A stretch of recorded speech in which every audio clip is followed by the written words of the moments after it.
Olá, boa tarde. Tudo bem, Lara? Oi, pessoal. Tá bem? Como vai você? Tá todo mundo já entrando. Pessoal, ansioso.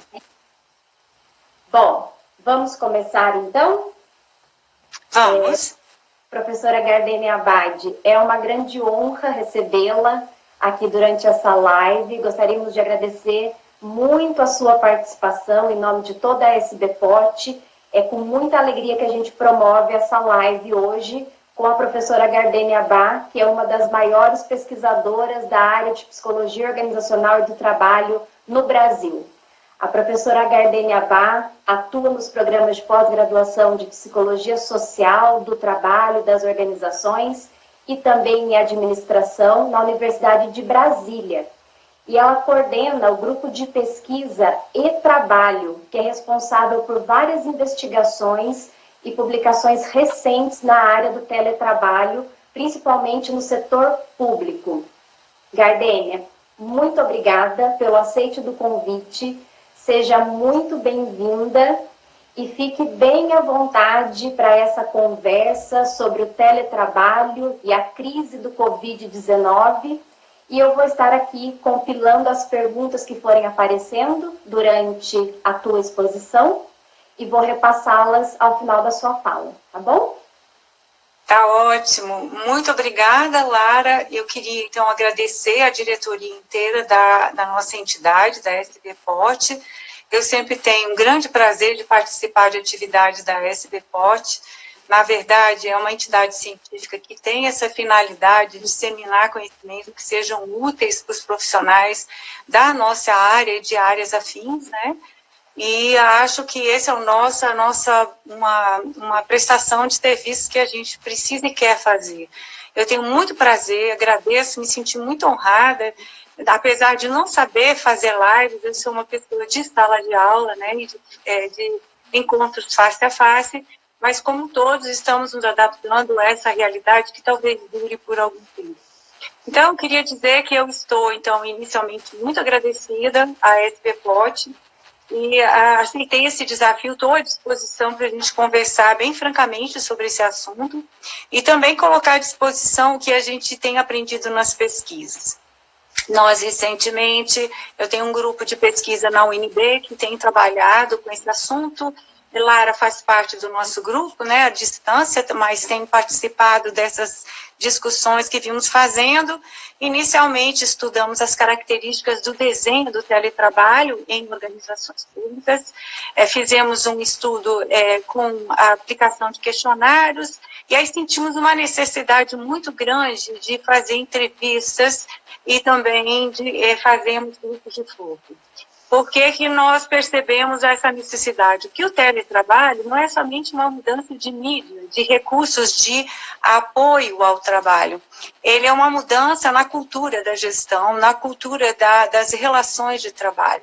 E a gente tinha essa hipótese e os modelos em vigor, eles não deixavam claro quais eram as características sociais, o tipo de interdependência de tarefas que estava acontecendo, tão poucos desafios que a gente teria para fazer a conciliação trabalho-família, família-trabalho, não é?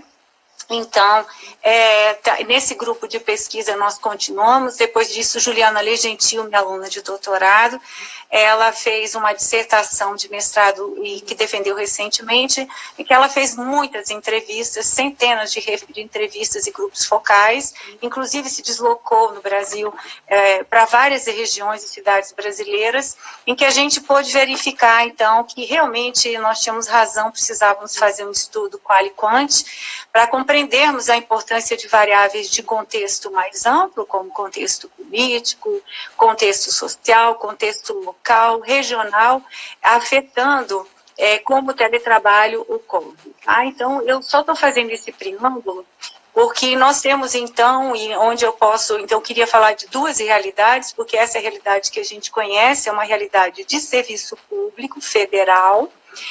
Estivemos em órgão de executivo e do judiciário, e então tivemos uma amostra de servidores públicos altamente qualificados, que tiveram oportunidade de participar de uma preparação, né, da organização através de implantação piloto para adaptação de gestores e pessoas a uma nova forma de trabalhar, né, que sai do foco do presenteísmo e do controle visual do chefe sobre seus subordinados para uma outra relação baseada em respeito, em confiança mútua, que é necessário, uma vez que não se fica o tempo inteiro observando o que o outro está fazendo, o que o outro diz que está fazendo, ou que parece fazer. Então, na verdade, tivemos toda essa preocupação, e eu estou querendo delimitar essa questão, porque essas pessoas já estavam fazendo teletrabalho. Nós comparamos, então, essas pessoas faziam trabalho presencial, e em algumas pesquisas nós pudemos comparar como elas pensavam e percebiam o teletrabalho em relação ao trabalho remoto. E observamos, então, sob o ponto de vista dos gestores, uma porção de benefícios nessas organizações. Eles levantaram que um dos benefícios do teletrabalho, claro, bem implantado em condições políticas mais adequadas ou menos turbulentas que a que nós temos agora, eles falam bastante no aumento de produtividade, que em parte é devido as normas do serviço público, que geralmente exigem, né, que o teletrabalhador faça um quantum a mais, um percentual a mais, que varia de 10%, 15%, até mais de 20%, em termos de quantidade de trabalho em relação aos trabalhadores presenciais, né?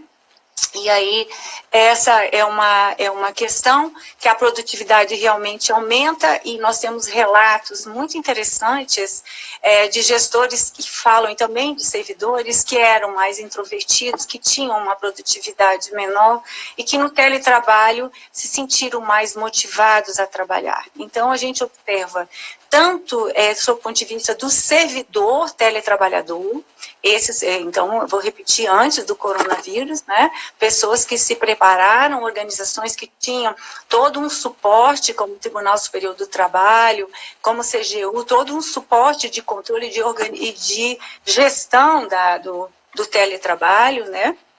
Então, nesses órgãos, a avaliação muito positiva quanto ao aumento de produtividade, relatos de aumento de motivação e comprometimento do trabalhador, e, sob o ponto de vista do servidor, aí eu vou falar, eu nunca tinha ouvido tantas coisas positivas, né, sobre teletrabalho, como para esse tipo de amostra que eu já defini. Muito escolarizados, servidores públicos de uma determinada, então, condição, que foram preparados para isso, e que possuem normas organizacionais de implantação do teletrabalho, com toda uma preocupação com qualidade de vida, com uma preocupação de acompanhamento psicofuncional dos seus servidores, com encontros anuais ou até semestrais, para verificação do quanto essas pessoas estão se sentindo bem, quanto elas estão conseguindo atingir as metas, e quais os problemas que elas têm nesse alcance de metas, que ainda com as perguntas relacionadas ao tipo de suporte que a organização pode oferecer para que esses servidores possam fazer um bom trabalho. Então, assim, eu não venho para contar só um mundo cor-de-rosa, né? Não é isso. Eu estou contando aqui, são inúmeros benefícios, eu vou falar alguns deles. Eu acho que é importante a gente falar isso, porque nós estamos em tempos bicudos, muito tristes, né? Em que as evidências científicas pouco importam para muitas pessoas, e eu queria dizer que a gente tem evidência científica, sim, de coisas muito positivas, como, por exemplo, a possibilidade que as pessoas têm de perder menos tempo se movendo de um lugar para outro na cidade.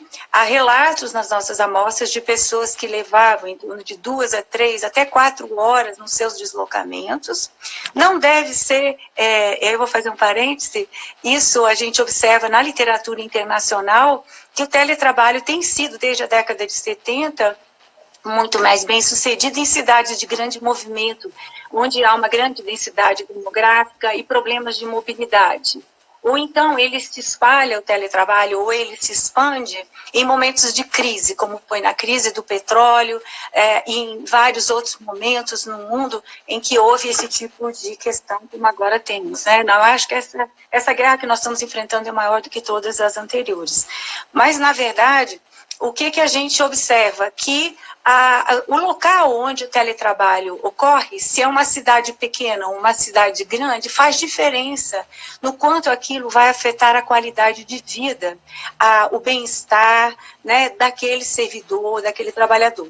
Então, se ele mora em grandes centros, outro dado que para mim foi extremamente interessante, encontramos que em cidades violentas, como Rio de Janeiro, com altos graus de violência, como Rio de Janeiro e como Maceió, que a questão da segurança, da falta de segurança pública e da sensação de segurança e insegurança que as pessoas têm ao se deslocar para o trabalho, foi aliviada pelo teletrabalho. Né? Então, isso é relatado de forma muito clara. E os nossos modelos de desenho do trabalho que nós vínhamos utilizando, eles trabalhavam muito focado no desenho da tarefa dentro dos ambientes organizacionais. E agora a gente percebe que tanto os indicadores de melhoria de qualidade de vida, quanto aqueles da própria produtividade, estão muito relacionados também com o contexto, não somente da cidade, do local, da região, mas também de aspectos culturais daquela região. Então, a gente observou que há diferenças no modo como os gestores e como as pessoas lidam para flexibilizar o teletrabalho, a depender dessas condições todas que são levadas em conta. Então, eu acho que eu não sei se eu já consegui colocar algumas coisas, mas agora, então, esse era um contexto muito específico, né, em que também a gente observa. Eu acho que isso para a Maristandra Carlotto, para o pessoal que estuda do INSA, que está aqui nos ouvindo, Marina Greg, né, e a gente que tem estudado um pouco burnout também, a gente observa que há relatos de que o teletrabalho, veja, em condições normais, ele pode aliviar certa carga emocional, afetiva e cognitiva decorrente das relações interpessoais. E há estudos, aí agora da literatura, ainda não fizemos isso, que demonstram que mesmo que o teletrabalho, ele alivia as tensões e a carga cognitiva, emocional necessária, inclusive para você manter-se polido, educado, lidando com as pessoas no seu desempenho de papel no trabalho. Então, vestir-se, arrumar-se, ser assertivo, ser educado, não somente, então, nas situações em que o clima de trabalho é ruim ou problemático, mas também nessas outras situações do dia a dia, que há fatores, sim, estressores, que o teletrabalho alivia. E parece que os estudos começam a mostrar, então, que quando esse teletrabalhador aprende a administrar seus horários e desenvolve uma rotina harmoniosa com a sua família, e também com o entorno dele, com o porteiro do prédio, com outros, que define espaços e horários de trabalho muito claramente, ele vai se beneficiar com essa modalidade, não é? Então, não sei se estou sendo clara, estou falando tanta coisa assim, eu queria que vocês dissessem se tá ok por aí, Lara, se eu deixei de alguma coisa falar. Agora, você tinha me passado aqui uma tarefa imensa, era conflito, trabalho, família. Sim, sobre conflito, trabalho e família.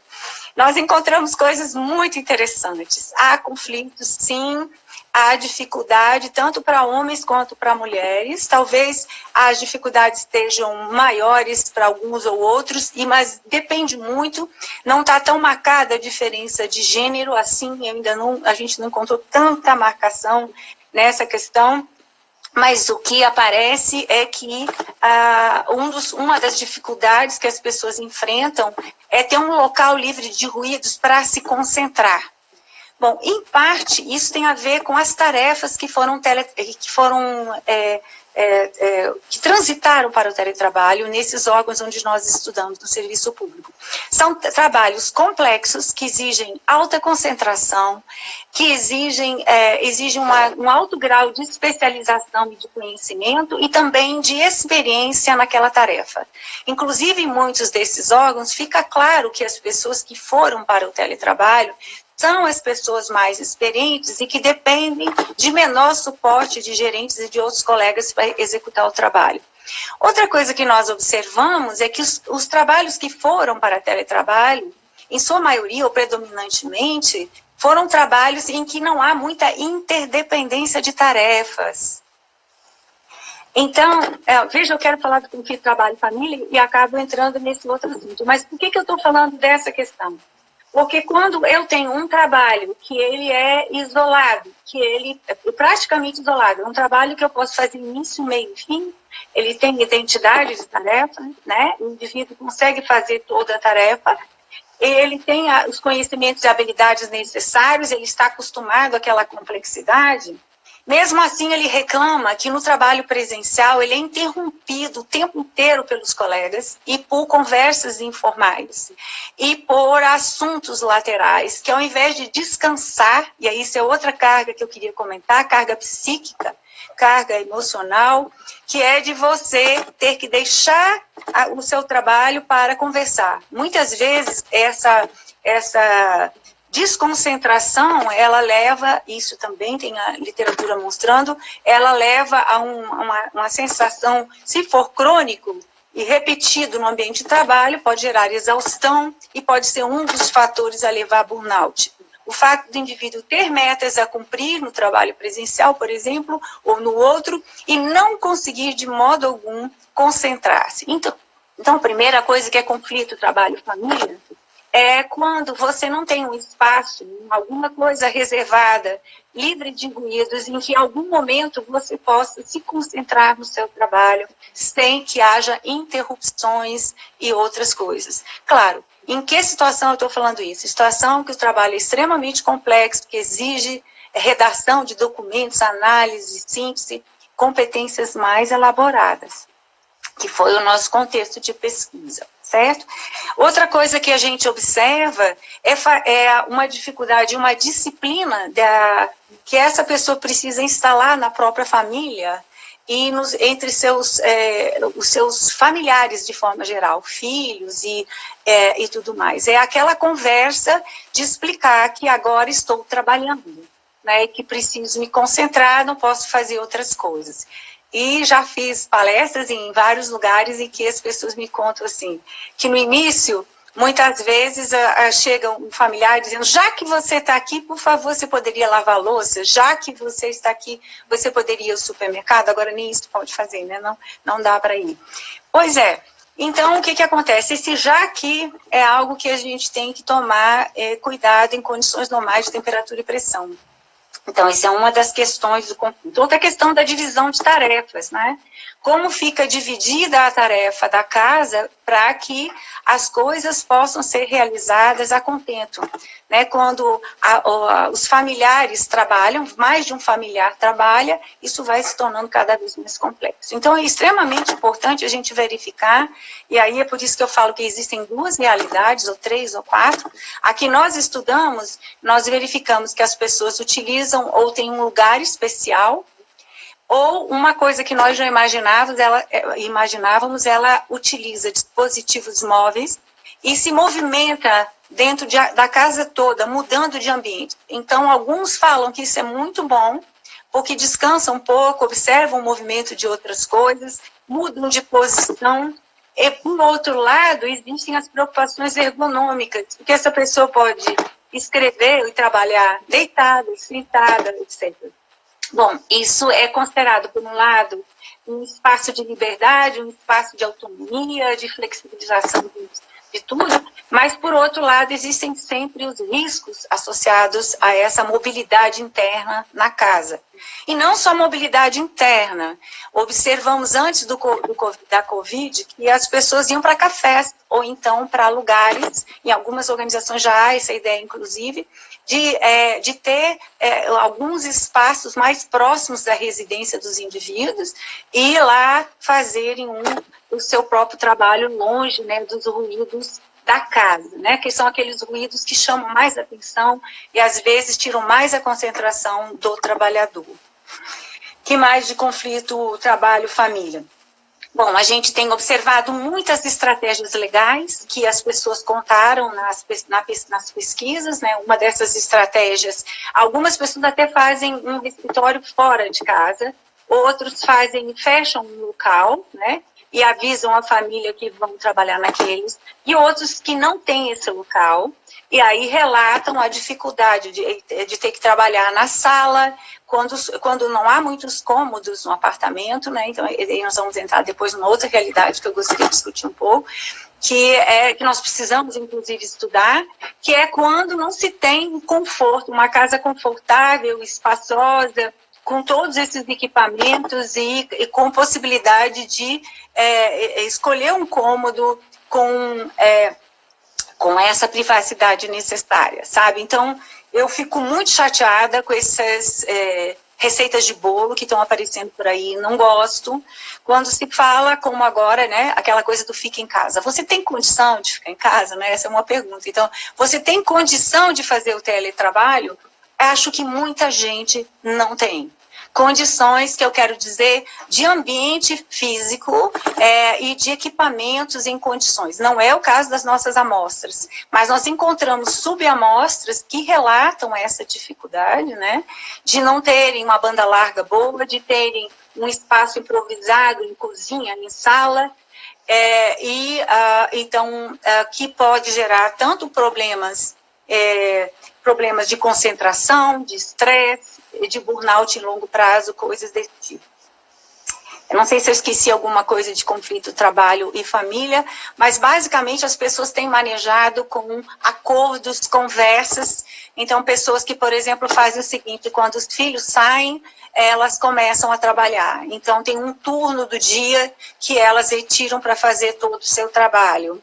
Ou então, elas fazem uma divisão, né? E aí tem uma outra coisa interessante, que um modelo maravilhoso que eu vi, que parece que é um modelo interessante, que é o de teletrabalho, não em tempo integral, mas em tempo parcial. Que aí as pessoas não perdem, né? Que é um risco muito grande, que é o isolamento social. Daqui a pouco a gente já vai entrar nisso.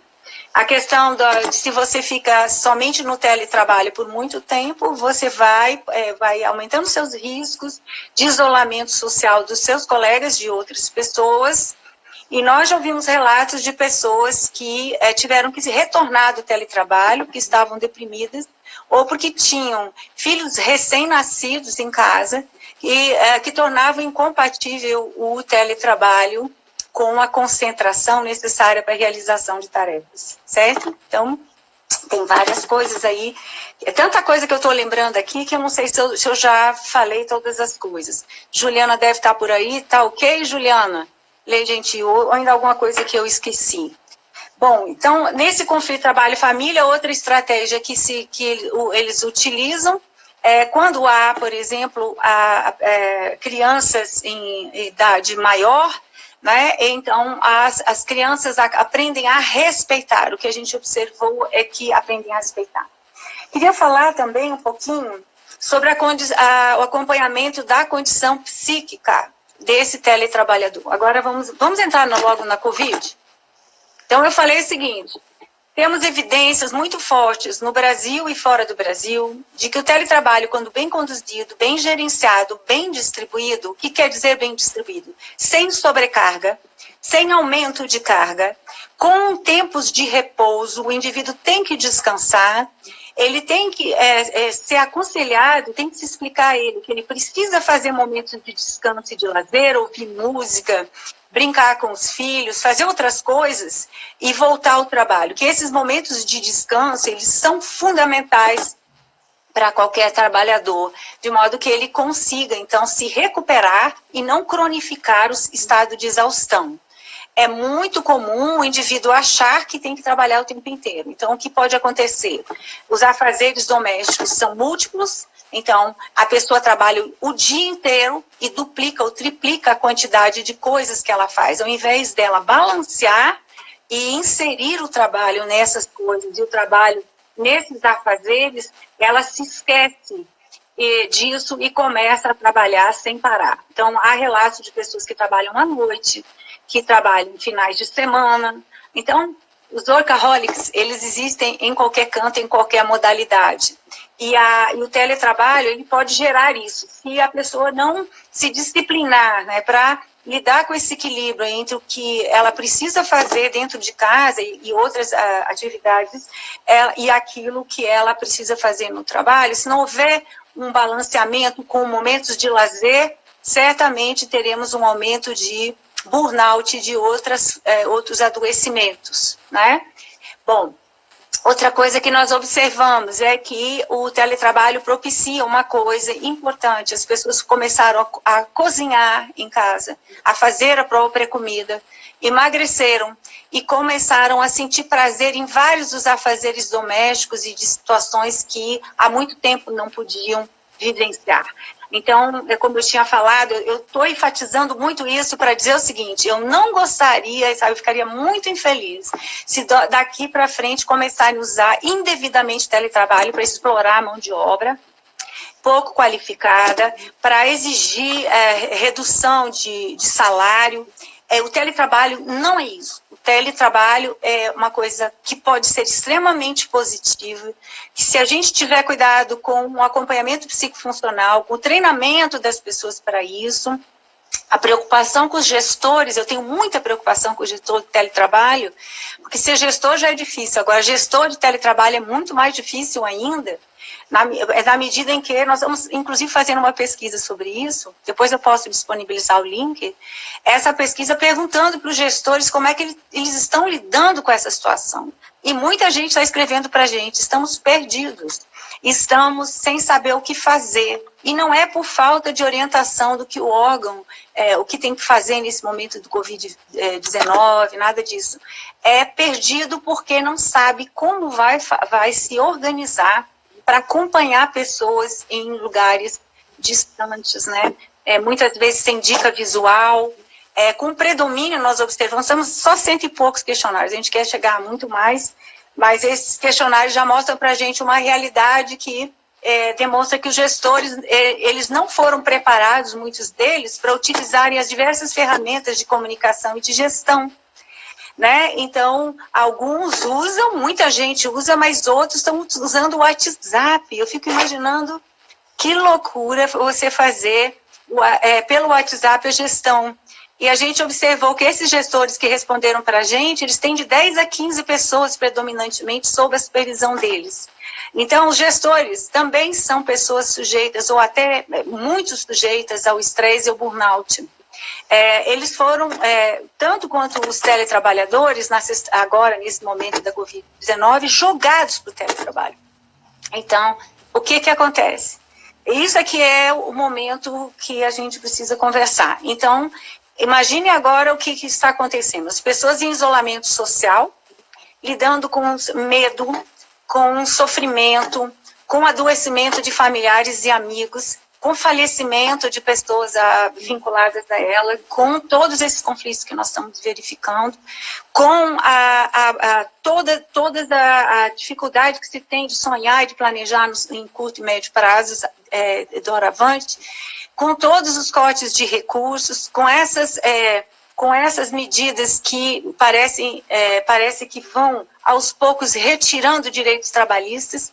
Então, vai haver muita perda no país, nós vamos ter muito sofrimento, e nós, como psicólogos, temos que levar isso em conta. Então, o teletrabalho não está num bom momento. Ele foi imposto, ele é compulsório, e como tal, ele vai gerar estresse. Então, eu acho que a próxima coisa precisa ser precisamos tratar do estresse no teletrabalho. O que a gente tem observado? Esse líder, ele vai precisar, o gestor e as pessoas envolvidas no teletrabalho, utilizar todos esses recursos, mas esses recursos de mediação tecnológica que nós estamos usando agora, Instagram, etc., esses outros, Zoom, e também os de gestão, como Trello e outros, eles são de simples acesso e de fácil utilização por pessoas altamente escolarizadas. Mas eu queria saber como é que nós vamos fazer com gestores médios e mais do nível mais operacional e trabalhadores mais simples, com a necessidade agora de trabalhar com mediação tecnológica, com acesso a sistemas de informação e também com essa dificuldade de interagir face a face, quer dizer, impossibilidade de interação face a face, essa impossibilidade, né, ela pode gerar também estresse. Bom, além disso aí, então, eu não quero assustar ninguém, eu sou uma pessoa otimista, tanto que nós estamos aqui para trabalhar nisso, né? Uma coisa que nós já havíamos observado antes, naqueles gestores que são preparados para trabalhar com teletrabalho, que já fizeram isso gradativamente, é que gestores no serviço público têm muita dificuldade de analisar fluxos de trabalho e verificar volume de entrada de trabalho para fazer a distribuição de tarefas. Então, o que acontece? Num momento como esse, muitos gestores, que eram gestores de trabalho presencial e trabalhadores presenciais, jamais haviam ficado qual o volume de trabalho que eles tinham. Então, muitos gestores podem estar, e pessoas paralisadas, sem saber qual o volume que darão conta, qual o volume de trabalho que terão pela frente. Isso é uma situação de grande incerteza, que pode gerar muita exaustão e sofrimento. Então, a gente tem que estar atento a isso, né, e pensar como é que nós vamos desenvolver estratégias para trabalhar com isso, para estudar essa questão. Ela é uma questão técnica, mas que tem efeitos diretos sobre o desempenho das pessoas e sobre a qualidade de vida delas. Deixa eu comentar assim, então veja só, no trabalho presencial, todo dia você pode tentar planejar as atividades, como aqui no Brasil muitas vezes se faz, para aquele dia. Agora, ao distribuir tarefas, nós podemos muito facilmente sermos injustos na distribuição de tarefas e trabalharmos com uma distribuição indevida, sobrecarregando alguns, e isso nós temos mais chance de fazer do que no presencial agora nesse momento. A escolha daqueles mais habilitados, aqueles que têm melhores condições de trabalho em casa, dos solitários, dos que têm um excelente smartphone, etc., e computadores potentes, podem ser pessoas também muito sobrecarregadas. Estou querendo comentar, então, que nós estamos diante de um problema sério. Nós temos pessoas, trabalhadores, que não foram treinados para teletrabalhar, que foram, então, de repente, os seus filhos, familiares e idosos foram confinados dentro das casas, e essas pessoas agora têm uma carga maior de trabalho doméstico. Então, isso é algo que precisa ser considerado. Então, uma das primeiras coisas que a gente precisa fazer é relativizar as metas. Nós não podemos querer que os trabalhadores tenham a mesma produtividade em tempos de guerra, em tempos de alto sofrimento. Isso seria negar que o contexto político, social, econômico do país e do mundo nos afeta individualmente, certo? Então, eu acho que nós estamos num período de grande problemática social, de saúde econômica, política no país, e que nos faz ter que liderar como psicólogos essa movimentação para tentar apoiar teletrabalhadores, não somente os do serviço público, né? A gente aqui em Brasília temos mais dificuldade de acessar os servidores teletrabalhadores de empresas privadas, mas queremos fazer isso, de modo que a gente consiga descobrir estratégias de apoio a essas pessoas e ter espaços em que essas pessoas possam dividir com a gente as dificuldades, né, que elas vão estar passando para compreender o que é isso, teletrabalho. Teletrabalho é uma coisa que gera várias dúvidas, como essa questão, como é que eu vou entregar esse meu trabalho? Qual é a quantidade de trabalho que eu preciso entregar? Será que eu consigo fazer tudo isso que me é solicitado diante das condições que tenho agora de vida, convivendo com os meus familiares, tendo mais afazeres domésticos, mais preocupações, medo, sofrimento diante da Covid-19. Então, Eu acho que a gente tem que desenvolver alguma coisa para as lideranças organizacionais, para as lideranças também da sociedade que lidam com os trabalhadores, e a gente precisa fazer alguma coisa, né? Então, o que eu estou querendo fazer, se alguma coisa fazer, tentando entender como esse teletrabalho está acontecendo em diferentes contextos. Que ambientes são esses? Eu vi uma campanha essa semana, que era a campanha para a gente comprar computador para servidores públicos trabalharem.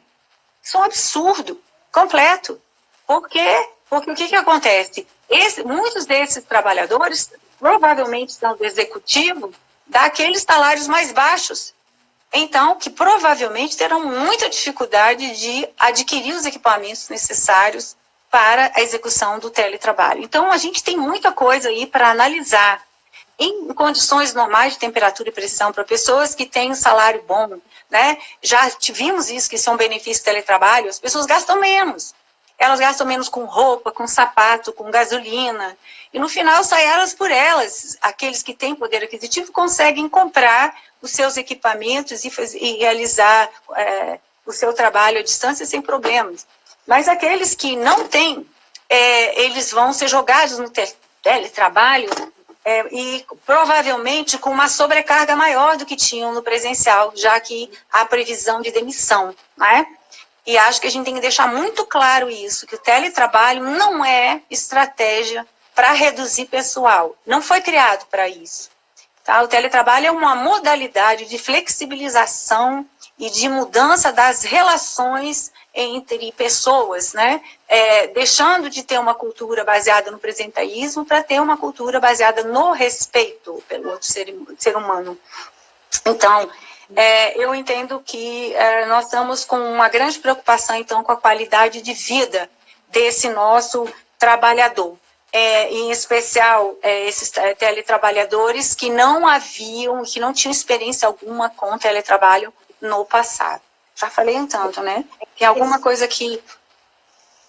A esse respeito, né, para que essa modalidade ela não seja depreciada e ela não seja entendida de uma maneira equivocada pelas circunstâncias em que ela está sendo implementada. Tem duas perguntas aqui a esse respeito, se você puder, por favor, para a gente começar a tentar também responder o que o pessoal está trazendo.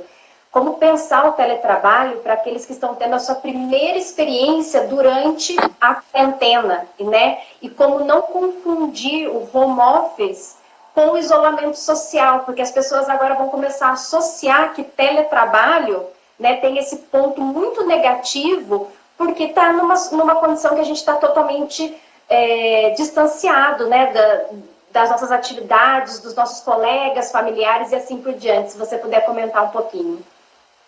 Sim, veja, em tempos normais, quem perguntou, você sabe, Lara? Eu sei. Não aparece. Tá. Laís Barros.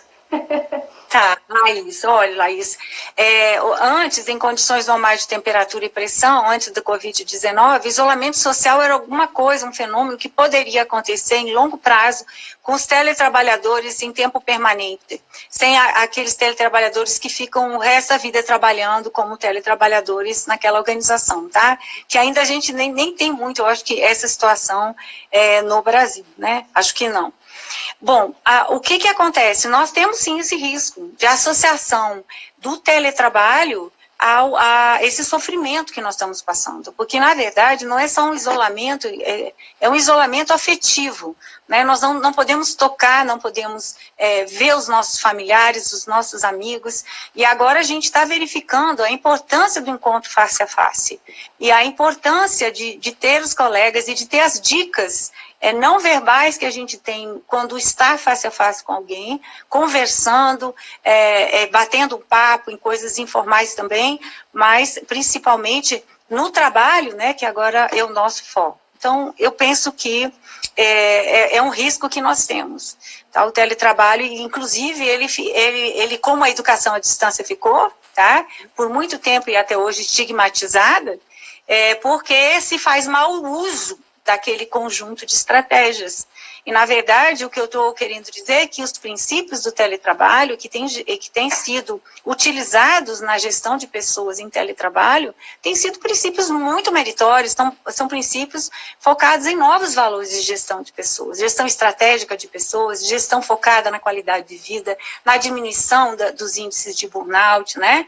Então, isso é um avanço. Agora, nós podemos ter um retrocesso se a gente não reagir, se a gente não apoiar esse teletrabalhador, e talvez a gente não consiga evitar, mas eu penso que a gente tem que disseminar também as coisas positivas que o teletrabalho pode ter ao longo do tempo, que é o desenvolvimento de múltiplas competências que esse indivíduo vai precisar desenvolver, mas também dele entender que ele vai precisar aprender a lidar com um monte de ferramentas e um monte de coisas desse mundo novo aí, e que não sei o quanto que essas competências estão sendo disseminadas pelo trabalhador mais comum, para o trabalhador menos escolarizado, o quanto que nós vamos poder pensar também nessa questão aí agora, tá? Eu acho que a gente tem que sair da nossa casinha somente dentro das organizações e pensar a psicologia como um campo mais amplo agora, nesse momento de calamidade, nesse momento de grande sofrimento aí.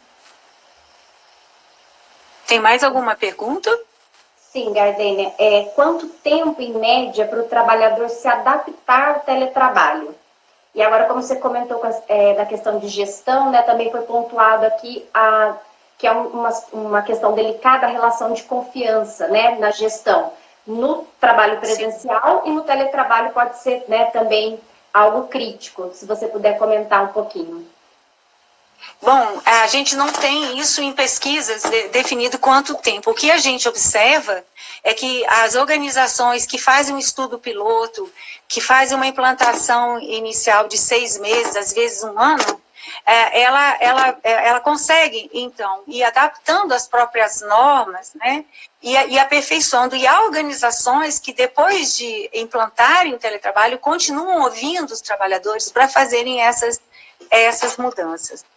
Então, assim, o tempo necessário, bom, então deixa eu tentar explicar o que eu penso a respeito disso. É que os trabalhos, como eles estão sendo levados para o teletrabalho no tempo da Covid-19, é uma coisa que vai exigir uma adaptação muito rápida, porque as pessoas vão ter que dar conta desse trabalho. Por isso que eu acho que vai gerar sofrimento. No caso de algumas organizações aqui no Brasil, inclusive do Executivo, há uma organização que fez um trabalho belíssimo, codificou, né, trabalhou tem um sistema de apoio à gestão do teletrabalho, que ela consegue em tempo real saber quantas pessoas estão trabalhando naquele momento, o que elas estão fazendo, quem atingiu meta, quem não tem, quem não atingiu, quem conseguiu negociar a meta, modificou aquela meta. Tem várias modalidades de trabalho. Então, a organização, para ela se acostumar com esse processo, leva um tempo, porque tem o seguinte, aqueles que estão trabalhando presencialmente também resistem ao teletrabalho. Eles têm uma visão de que o teletrabalhador ele vai estar numa situação privilegiada. Isso aparece muito na fala de quem teletrabalha normalmente. E tem também a gestores, e a gente vê essas falas assim, que o teletrabalho, né, então, é alguma coisa diferente e que é preciso mesmo da presença, existe essa cultura muito forte de que eu preciso controlar a presença do indivíduo, tenho que controlar a frequência dele no trabalho, para inclusive poder distribuir os imprevistos, né, e as coisas que vão surgindo, né, no dia a dia de trabalho. Quer dizer, nós temos uma cultura de não planejamento, que não é focada em planejamento de médio e longo prazo.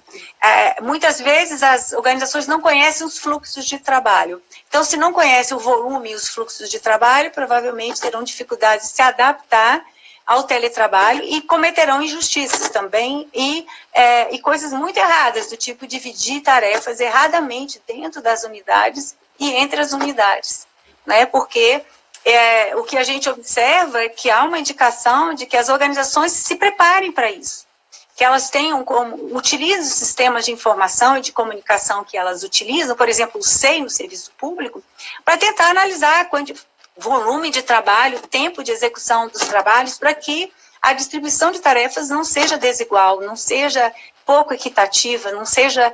então, é preciso analisar isso, né? Tem uma questão técnica de analisar como o trabalho varia e como ele pode ser distribuído de modo que as pessoas possam trabalhar em boas condições. Então, resumindo, sim, leva um tempo, porque a organização também precisa ter recursos tecnológicos de gestão dessas informações sobre volume de trabalho, distribuição de tarefas. Isso seria o justo, isso seria o correto. E nós não fizemos isso em muitas organizações, até têm os sistemas, mas não os utilizam.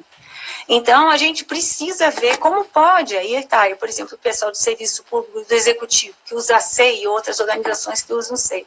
Tem jeito de fazer.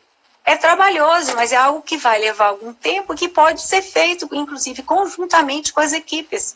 Esses líderes de equipes, eles podem chamar a equipe e dizer, vamos olhar qual o volume de tarefas que a gente faz nesse período do ano, e vamos trabalhar isso aqui numa divisão, né, mais equitativa, uma divisão que leve em conta o momento de sofrimento que nós estamos passando e de dificuldades de toda a natureza. Então, assim, é isso. Para se adaptar, as pessoas precisam saber o que precisam aprender. E, na minha opinião, uma das coisas que os líderes de equipe precisam aprender imediatamente é fazer essa distribuição, é verificar fluxos de trabalho. Isso é técnico, mas também vai envolver uma disposição afetiva desses grupos de trabalho e as equipes para discutir o que é justo e o que é possível. Então, há todo um investimento que é preciso fazer na comunicação das pessoas em relação a como passar essas atividades e discutir esses volumes de trabalho. Eu já estive em palestras com gestores em que eles diziam o seguinte, olha, o que existe é uma divisão pouco equitativa de trabalho entre as unidades da organização. E eles só conseguiram observar isso no teletrabalho. Que no teletrabalho eles tiveram que quantificar para poder distribuir e observar o que havia trabalho, um passivo imenso em algumas unidades, que poderia ser trabalhado de uma forma mais organizada, de acordo com o fluxo daquilo e com a quantidade de pessoas na organização. Então, nós vamos precisar profissionalizar a gestão. E eu não vejo os treinamentos gerenciais que a gente tem observado com essa ênfase, com essa preocupação em ensinar coisas técnicas focadas na atualidade, nos sistemas de informação que temos. Então, a incompetência na gestão, ela gera sofrimento. Né? Então, a gente não pode evitar a discussão sobre essas ferramentas de gestão. Uma delas é a gestão de metas. Por que a gestão de metas, a avaliação de desempenho, alcance de desempenho tem sido considerado um fator de estresse? Porque a gente tem ensinado erradamente, a gente pensa que ensinar planejamento é ensinar os indivíduos a aplicarem técnicas. Não, eles precisam também analisar implicações daquilo que eles estão fazendo na saúde mental, na saúde física, na saúde do clima do ambiente de trabalho, no bem-estar organizacional. E isso não é uma prática dos treinamentos. Os treinamentos, eles ensinam a técnica desvinculada da preocupação com esses aspectos que são nossa obrigação, né, ética, inclusive, dentro da psicologia. Então, assim, eu acho que era isso que eu queria dizer. Temos que preparar as pessoas, tem que dar treinamento, tem que fazer live, tem que fazer encontros com elas, ver soluções, por exemplo, aquelas coisas de café que a gente faz na SBPOT, né? Como é que a gente pode fazer uma conversa? Tem uma equipe aqui desesperada, tem um gestor que falou aqui, não sei se é uma mulher, né?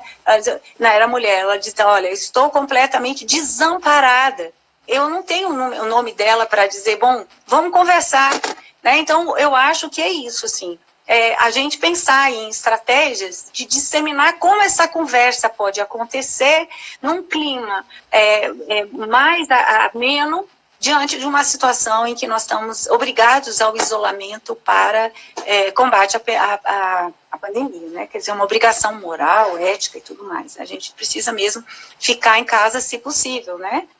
E aí... Sobre o que você estava falando, teve uma pergunta lá no comecinho da live, né, dessa questão da maior produtividade que é exigido, talvez, no teletrabalho, como que fica a questão legal quando analisado o princípio de isonomia? Bom, aí no caso, vira condição de um serviço público, eu não tenho eu não posso falar por empresas privadas e pela CLT, que eu não conheço. O que acontece? As pessoas, quando fazem as normas, elas têm noção do grau, isso é a minha impressão, é questão do espírito da lei, né, que eu começo a ver na fala de quem trabalha com as normas também, que nós temos que passar um período, é a justificativa que eles dão, a necessidade de mostrar que o teletrabalho vai produzir resultados. Então, no serviço público, há órgãos que publicam no Diário Oficial a produtividade dos teletrabalhadores. Porque a sociedade entende ainda que o teletrabalho é privilégio e que é alguma coisa que é menos produtiva, que vai trazer prejuízos para a imagem do serviço público, etc, etc, etc, que a gente já conhece essas justificativas aí. Então, o que acontece? Foi estabelecido que tem que ser uma mais alta produtividade em relação àqueles que ficam no presencial. Eu vou dizer a vocês, nós precisamos estudar isso melhor. Porque o que eu observo é que quem fica pode estar trabalhando menos do que sai. Tá? Essa é a minha... Por quê? Eu vou explicar por quê. Porque quem fica no presencial, isso em tempos de não coronavírus, né? Fica no presencial, ele está ali no dia a dia sem essa codificação, muitas vezes, tão mais apurada, que é feita porque o teletrabalhador precisa atingir metas, e esse alcance de metas tem que ser quantificado no serviço público. Então, muitas vezes, isso não é levado para o presencial e gera um sentimento de injustiça dos dois lados. Então, a gente está observando, que os que ficam podem estar sobrecarregados se a divisão não foi equitativa desde o início e não continua sendo equitativa ao longo do tempo, que é o que provavelmente acontece em organizações que são pegas de surpresa, como agora, em que não se sabe o volume de trabalho e que a divisão de trabalhos vai seguir o modelo antigo, sem quantificação, sem nenhum tipo de preocupação com uma gestão mais... focada na qualidade de vida, na distribuição justa, na distribuição baseada no valor de bem-estar também, não somente de produtividade. Tá? Então, assim, as normas no serviço público, para responder a essa nossa profissional que entrou em contato conosco, é dizer, olha, a gente tem as normas apoiando que esses percentuais sejam maiores, certo? Mas já há toda uma discussão entre gestores de pessoas de serviço público para tentar no futuro ir melhorando e diminuindo isso, certo? Mas isso vai depender de uma mudança de cultura. Os gestores vão precisar aprender a lidar com isso, né? E aprender a lidar com essa distribuição mais equitativa, equilibrada, que leve em conta os tempos de descanso, que não considere que o indivíduo descansar, poder fazer coisas, ter lazer, momentos de descanso, seja alguma coisa prejudicial à produtividade. Produtividade está relacionada a comprometimento, né? Está relacionada a bem-estar, está relacionada a satisfação com o trabalho e com a organização. A gente sabe disso, estamos cansados de ouvir e de saber disso. Só que muita gente não sabe, tá? Então a gente precisa repetir sempre. Me preocupa muito nas empresas privadas o que vai acontecer, tá? Isso eu não sei, não conheço bem essa realidade. Para a gente encerrando, né, eu tenho uma última pergunta aqui, em termos de pesquisa. Em que ponto o Brasil está em produção científica sobre teletrabalho? Não está bem, infelizmente preciso dizer isso, né? A gente tem se debruçado, temos tentado encontrar literatura, a gente encontra trabalhos publicados em anais de congressos, resumos de trabalhos em congressos, dissertações, mas pouca produção de artigos científicos, e a gente observa também que o rigor metodológico, que a preocupação com uma pesquisa bem feita, não está ainda muito disseminada, tá? Então, a gente precisaria ampliar um pouco as nossas redes de pesquisa, fazer uma rede de psicólogos que possam ampliar, né, as nossas pesquisas, para a gente poder fazer intervenções que sejam focadas na realidade brasileira e nas relações de trabalho que a gente tem nesse momento tão grave, né, que estamos passando. Gardênia, eu acho que para a gente encerrando a live, senão eles vão encerrar a nossa live, né? Eu gostaria de, mais uma vez, te agradecer muito pela tua participação e também a audiência enorme que nós tivemos durante essa live. Vou aproveitar e fazer um convite às pessoas que estão nos acompanhando e, por exemplo, nos perguntaram por indicação de leituras, que possam visitar o site do grupo de pesquisa que é coordenado pela professora Gardênia, que é o e-trabalho. Então, em teletrabalho.org, vocês podem ter aí acesso a publicações recentes, né, sobre esse tema, e também te passar alguns comentários que foram feitos a teu respeito durante a live. Então, que mulher sensível, faça mais lives, sua performance está ótima. Parabéns pela exposição clara. Então, com isso, eu acho que a gente pode ir encerrando, e o nosso agradecimento muito especial mesmo a você, professora. Eu queria agradecer a todos a audiência, pedir desculpas se eu me empolguei e não consegui ser muito objetiva, né? Quem é acostumado a falar em sala de aula tem dificuldade de falar rapidamente aqui, assim. Outra coisa que eu queria dizer é que eu gostaria muito de ver as perguntas que as pessoas fizeram, que eu não pude responder. É possível me mandar? Eu vou ter que investigar, não sei como que faz também, mas a gente descobre se vai ficar aí depois disponível. Tá bom, eu também não sei. A maioria das perguntas você conseguiu responder, mesmo que eu não tenha direcionado diretamente, mas você foi respondendo ao longo da tua exposição, tá? Tá. E só para divulgar, a nossa pesquisa está lá no site da SBPOT, o link da pesquisa sobre gestão do trabalho remoto em tempos de Covid. Tá? Então, logo, logo a gente vai soltar o relatório e vamos postá-lo lá no SBPOT também, né, Lara? O relatório descritivo.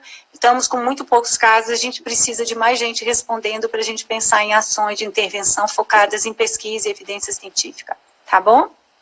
Muito obrigada, gente. Eu estou muito feliz de estar com vocês. Eu gostaria de dar um oi para os colegas que estão aqui. Tem vários que eu vi entrando.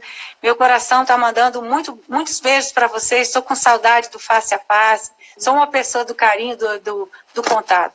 E para mim é bastante difícil, mas foi muito prazeroso estar aqui nessa live. Agradeço novamente a SBPOT por esse momento, né, e por essa oportunidade de falar para profissionais da área e pessoas interessadas no assunto. Obrigada, Lara. Nós é que agradecemos.